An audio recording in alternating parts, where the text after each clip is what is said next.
শুভেচ্ছা সকলকে। আশা করি সবাই ভালো আছেন, সুস্থ আছেন। আমাদের দেশের জন্য সংস্কার খুবই দরকারি একটি কঠিন বিষয়। সংস্কার ছাড়া জনগণের সার্বিক নিরাপত্তা ঝুঁকিতে থেকে যাচ্ছে। তবে কে করবে এই সংস্কার?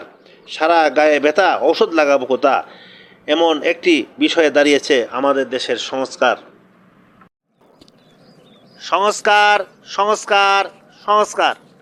বাংলাদেশের মানুষ এখন আর মাছ ভাত দুধ ভাতের প্রত্যাশা করছে না। শুধুমাত্র দুবেলা দুমুঠো ডাল ভাত খেয়ে নিরাপদে বাঁচতে চায়।